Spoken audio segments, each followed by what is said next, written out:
One day বিশ্বকাপ শুরু হতে লম্বা সময় বাকি থাকলেও ইতিমধ্যেই তা নিয়ে কাজ শুরু করে দিয়েছে ক্রিকেটের নিয়ন্ত্রক সংস্থা আইসিসি। দক্ষিণ আফ্রিকা, নামিবিয়া ও জিম্বাবুয়েতে হবে এই টুর্নামেন্টের আগামী আসর। কোন দেশে কতটি ম্যাচ হবে তা প্রকাশ করেছে আইসিসি। তো আমরা এই ভিডিওটিতে তা নিয়ে আলোচনা করব। তার আগে দয়া করে ভিডিওটিকে লাইক করে চ্যানেলটিকে সাবস্ক্রাইব করে দেবেন। দীর্ঘ 1.5 যুগ পর আইসিসির কোনো টুর্নামেন্ট অনুষ্ঠিত হতে যাচ্ছে দক্ষিণ আফ্রিকায়। 3 দেশ মিলে 2027 ওয়ানডে বিশ্বকাপ আয়োজিত হলেও প্রধান আয়োজক দেশ হিসেবে থাকছে দক্ষিণ আফ্রিকা।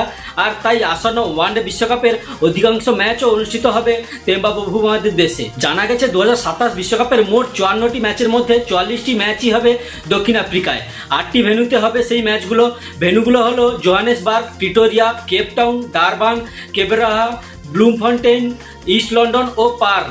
বিশ্বকাপের বাকি 10টা ম্যাচ হবে নামিবিয়া ও জিম্বাবুয়েতে। 2009 সালের পর বড় কোনো বৈশ্বিক আসর বসতে যাচ্ছে দক্ষিণ আফ্রিকাতে। তার আগে দেশটিতে 2003 সালের ওয়ানডে ও 2007 সালের টি-20 বিশ্বকাপ হয়েছিল।